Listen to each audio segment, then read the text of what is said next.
어제가 총선 전 마지막 휴일이었습니다. 여야 모두 막판 총력전에 나서는데요.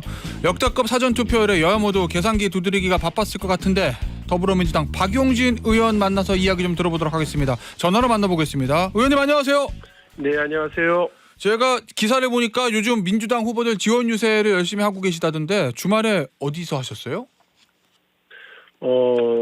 남해 사천 하동 지역에 예. 재은경 후보 지원을 했고요. 예. 그리고 어제 이제 문재인 대통령 찾아뵙고, 그리고 지금 어제 밤새 와서 네. 지금 이제 그 충북 제천에서 선거 유세 준비하고 있습니다. 수도권 유세 계획은 없으십니까? 예, 제가 그 지난 당대표 선거 경선에 나섰을 때요. 예. 지역에 이렇게 쭉 다니다 보니까 이른바 그 격전지 지역 있잖아요. 예. 뭐 보통들 험지라고 이야기하는 예. 이제 주로 영남 지역이 많고 서울에서는 이제 강남 지역 같은 경우인데 예. 이런 데가 민주당이 잘 나가잖아요. 예. 그러면 외로워요. 아. 그리고 민주당이 좀 어렵잖아요. 그럼 예. 거기는 더 어려워요. 그래서 그렇겠죠. 예. 예, 그냥 그 이런 힘들고 외로운 지역에서 민주당 깃발 들고 예. 진짜 고군분투하는 우리 당의 후보들, 동지들 응원하는 역할을 제가 맡겠다고 약속을 했었기 때문에 그 약속 지키는 중입니다. 아, 그러면은 예를 들면 수도권인 스윙보토 지역이라든지 이런 곳보다 민주당이 상대적으로 좀 어려운 지역, 당세가 약한 지역을 가서 지원하겠다. 이런 네. 말씀이신 거죠? 근데 이제 어렵다 이래야지 약하다 이렇게 얘기하면 선거 때 더 힘들어지시니까 알겠습니다. 제가 예. 일부러 적전지 이렇게 이야기를 드리고 있고요. 예. 딱 들으면 많은 분들이 거기는 참 민주당 후보도 힘들겠다 하시는 지역들이 있어요. 예. 그런 지역을 주로 이렇게 응원하고 다니고 있습니다. 아니 그래서 제가 왜냐면 일요일에 경남 남해, 오늘은 충북 제천 당양, 경북 고령 성주 칠곡, 포항 남구 울릉, 마지막 날인 화요일에는 하루 종일 대구 이렇게 이제 일정에 짜였다고 그래서 예. 그래서 제가 박용진 의원은 수도권에 소구력이 있을 텐데 왜 수도권 유세는 하지 않나 이게 궁금해서 제가 질문 드려본 거였거든요. 아니요, 뭐 그 일부러 피하고 이러는 게 아니라 원래 네. 약속했었던 지역이 영남 지역이 주로 많고 예. 말씀드린 것처럼 그냥 단순히 한 번, 두 번 오는 게 아니라 시간을 아예 2박 3일을 다 쏟아서 하는 것이 맞겠다 해서요. 지금 이 안에서 왔다 갔다 하는 것도 거리가 보통이 아니라서 그렇겠죠. 뭐 수도권에 다시 참여하기가 쉽지 않고 지금 전체적으로 그 정권 심판에 대한 예. 열기들이 높아서 예. 스윙보터 지역이라고 불리는 곳에서도 민주당 후보들이 선전하고 있는 걸로 알고 있고 예. 또 뭐 당의 여러 인물들이 지도부를 비롯한 여러 인물들이 또 그런 지역들에는 적극적으로 가고 계시니까요. 네. 저로서는 오히려 외롭고 힘든 지역, 민주당이 잘 나가면 외롭고 민주당이 어려우면 더 힘든 지역에 예. 우리 후보들 응원하는 것이 우선입니다. 알겠습니다. PK 쪽 분위기는 어떻습니까 지금? 그 분위기를 이제 전해드린 건데요. 그리고 이제 남해 지역하고 뭐 하동 지역은 제가 가서 봤습니다만 뭐라고 그럴까요? 여전히 벚꽃이 거기도 이제 만개한 하 있더라고요. 그렇겠죠. 예. 뭐 지고 있는 곳도 많이 있습니다만 예. 꼭 그 벚꽃하고 비슷한 분위기, 예. 그 정권 심판에 대한 열기가 이제 다만 뭐 여러 가지 이유와 지역적인 다른 이슈들이 이제 존재하고는 있습니다만 예. 윤석열 정부의 남은 3년에 대한 그 어떤 고통스러운 분위기를 이렇게 반영하는 것 같아요. 그래서 네.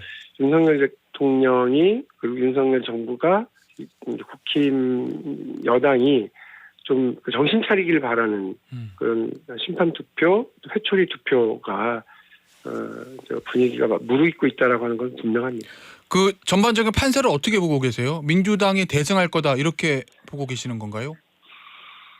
분위기는 좋습니다만 대승을 장담하는 건 섣부른 일이라고 생각합니다. 그 투표장에 들어가기 전까지 결정하지 못하시는 유권자들이 뭐 상당한 숫자가 있다는 거 아닙니까? 그러니까 예. 실제로 뭐 이렇게 선거 당일날 포스터가 붙어 있는 곳 앞에서 유심히 후보들을 다시 한번 이렇게 보는 유권자들을 우리가 많이 발견할 수 있거든요. 예. 그래서 저는 투표장 들어갈 때까지 그리고 투표용지에 기표를 하고 투표함에 넣을 때까지 민심은 확정된 게 아니기 때문에 뭐 200석이 되네 안 되네 이런 얘기를 하는 건 섣부르기도 하고 오만해 보일 수 있다고 생각합니다. 고개 쳐들면 집니다. 선거라고 하는 건 뭐 골프하고 많이들 비교를 하시는데 고개를 이제 쳐들면 낭패를 보기가 십상인 것이 선거이기 때문에요. 지금은 이제 분위기는 좋은데 이제 자만해서는 안 된다 이 말씀 다시 드립니다. 이 사전 투표율의 30% 넘은 부분 이 부분은 어떻게 해석하고 계세요? 뭐 저 중앙당에서 보면 민주당도 그렇고 국민의힘도 그렇고 다 본인들이 유리하다 이렇게 얘기하고 있는 것 같긴 하던데요. 이게 이제 모든 아전 인수의 시간 아니겠어요? 그렇죠. 그런데 그 사전투표의 여기가 높은 건 선거에 대한 관심이 높다고 하는 거지 나한테 유리하다 불리하다로 억지로 그 아전 인수할 필요는 없는 것 같고 이전과는 다르게 보수 진영에서도 사전투표는 좀 적극적으로 하자 이런 분위기였던 걸로 알고 있기 때문에 그 각자가 이렇게 해석할 수는 있을 것 같습니다. 그러나 선거에 대한 관심과 참여도가 높은 건 분명히 유권자들의 어떤 흐름이 하나 이제 잡히는 건 분명하거든요. 지난 2년 동안의 정부 여당의 국정 운영이 마음에 들었다고 그러면 만족스러운 분들이 뭐 적극적으로 참여하지는 않거든요. 이제 주로 이 분위기를 반전시켜야 된다, 바꿔야 된다라고 하는 유권자들의 의지가 투표율로 반영되고 있는 것 아니겠느냐 이렇게 보고는 있습니다. 알겠습니다. 의원님, 지금 민주당이 막판에 이제 일종의 변수 같이 생긴 게 수도권의 안산의 양문석 후보하고 이 수원의 김준혁 후보 아니겠습니까? 일단 두 후보가 뭔가 무리를 일으켰다. 이 부분에 대해서는 중앙당도 인정하고 본인들도 다 사과를 한 건데. 근데 이 후보를 계속 유지하는 거 이거를 어떻게 보고 계세요? 전체 수도권 판세에? 저는 뭐 이 분위기가 심판론을 뒤집을 만큼은 아니어도 두 후보와 관련된 문제가 뭐 심각한 문제라고 하는 점은 분명하다고 봅니다. 다만 아시겠지만 제가 무슨 권한이 있거나 책임이 있는 사람도 아닌데 그 선거가 이제 불과 오늘과 내일 이틀 남은 거 아니겠습니까? 선거운동은. 근데 이제 그분들에 대해서 이러쿵저러쿵 제가 뭐 이야기를 하는 건 적절치는 않고요. 말씀하신 것처럼 언론에서 계속 이분들의 뭐 발언, 행보, 뭐 심지어 이제 과거의 주장과 발언까지도 지금 뭐 계속 부정적으로 보도를 하고 있기 때문에 민주당 전체 판세, 선거 판세에 좋은 영향을 미치지는 않죠.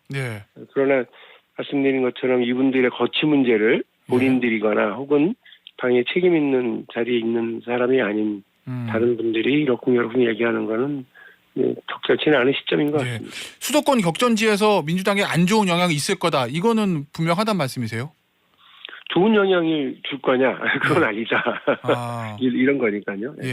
아니 왜냐하면 수도권 격전지에서는 뭐 발언 하나하나 가지고 지금 몇 석이 왔다 갔다 할 수도 있는 상황이라고 보도가 돼 있어서 그래서 제가 드리는 말씀이거든요. 예민하죠. 지금 뭐 살얼음판 걷는 분위기에서 우리 후보들 격전지 후보들로서는 피가 마르는 상황이라서 이분들에 대한 영향이 좋지는 않다는 건 분명한데 그거를 저에게 진퇴 문제를 묻는 건 권한도 책임도 없는데 알겠습니다. 적절치는 않다 이것이. 어제 문재인 전 대통령 만나셨다고 이렇게 보도가 됐던데 보니까 페이스북에 글을 올리셨어요. 문재인 전 대통령이 이번 공천 과정과 경선 과정에 대한 위로와 격려의 말씀을 해주셨다 이렇게 글을 올리셨던데 뭔가 문재인 전 대통령이 구체적으로 해주신 말씀이 있으실까요? 구체적으로 진하게 얘기를 많이 해주셨는데요. 그래요? 그거를 뭐 이렇게 저렇게 제가 전 대통령님과의 이제 대화 얘기를 구체적으로 밝히기는 적절치 않으니까요. 저로서는 이번 선거가 민주당이 거듭되던 전국 선거 패배에서의 반전의 어떤 전환점 이 제가 된다라는 말씀 드렸고 거기에 당연히 대통령께서도 이제 공감을 하셨고 근데 이제 제가 대통령님 말씀을 듣고 나서 든 생각 이제 전체적으로 쭉 듣고 나서는 저도 그렇게 생각을 많이 했거든요. 박용진에게는 어떤 보면 새로운 단계 정치를 시작하는 시작점이 될 수도 있겠구나. 격려를 해주시니까요. 예. 그래서 경선 과정에서 저한테 참 모질고 비상식적인 일들이 연속적으로 막 계속 벌어졌었는데, 예. 이게 이제 저한테는 뭐 전화위복의 계기, 예. 그리고 절치부심의 어떤 시간이 되도록 어떻게 제가 하느냐가 되게 중요하겠다 이런 생각을 많이 하고 있었거든요. 대통령이 그렇죠. 똑같은 뭐 비슷한 생각을 저한테 말씀을 해주셨고, 예. 그래서 이런 일들을 통해서 오히려 더 뭐 한 단계 더 발전하는 계기가 되기를 바란다는 뭐 그런 취지의 말씀을 해주셨어요. 예. 그래서 감사의 생각을 하고 대통령의 그런 격려와 이러저러한 조언이 저한테는 진짜 큰 힘이 될 것 같습니다. 감사하게 생각하고 있습니다. 예. 의원님, 뭐 전직 대통령과의 나눈 사담을 구체적으로 말씀을 못 해주시겠지만 문재인 전 대통령 했던 얘기들이 단순히 원론적인 어떤 격려라든지 그런 것을 넘어서 뭔가 박용진 의원이 총선 이후에 어떤 역할을 당에서 해야 되느냐에 대한 구체적인 언급도 있었습니까? 그러니까 구체적으로 이걸 해라 저걸 해라 막 이런 얘기가 아니고요. 예. 박용진에 대한 조언과 격려 이런 말씀드리셨다는 말씀을 드릴게요. 뭔가가 있긴 있으셨던 것 같은데. 맞군요, 의원님. 어떤 좀 말씀이 있으셨던 것 같긴 한데. 자, 그러면 뭐 네. 전화위복, 절치부심 이런 얘기도 좀 문재인 전 대통령이 했다고 좀 말씀을 앞서 해주셨. 아니요. 제가 그런 생각을 하고 그런 있고, 생각 하셨다고. 예. 그런 그러면 계기가 될 수 있도록 하는 게 저한테 중요하죠. 알겠습니다. 그러면 21대 총선 이후에 당에서 어떤 역할을 하실 계획이십니까? 총선 이후에는요. 네. 5월 30일까지 제가 국회의원이기 때문에 네. 그 임기를 잘 마무리하는 게 되게 중요한 것 같아요. 아유, 그렇죠. 지금 그건. 그 이후에 뭐 이걸 한다 저걸 한다 벌써 얘기하는 건 섣부른 타이밍이고요. 예. 저로서는 어쨌든 언젠가는 뭐 국회의원은 관둬야 될 건데 예. 그 과정이 조금은 저로서는 모질고 비상식적인 방식으로 국회의원 시간을 이제 8년 시간을 이제 정리하는 것이 됐는데, 예.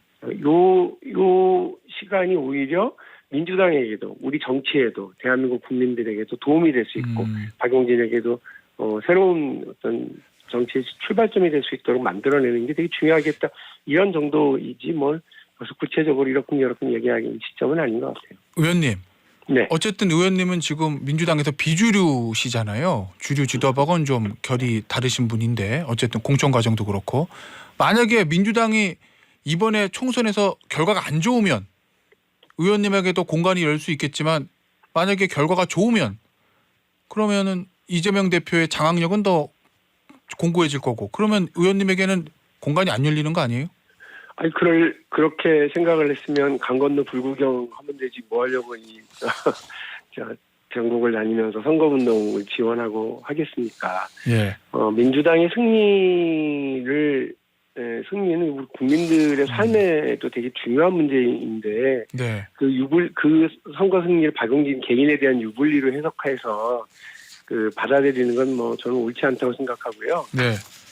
특히나 이번 선거를 통해서 국정 운영의 방식을 변화시켜내느냐 못하느냐 되게 중요한 문제잖아요. 이제 이거를 제 개인의 유불리의 문제로 바라볼 문제가 아닌 것 같고, 예. 또 민주당이 승리를 하고 그 뒤에 이제 어떻게 이게 진행될 거냐 선거 이후에 네. 뭐 정국이 어떻게 돌아갈 건지에 대해서 이걸 누가 알겠습니까?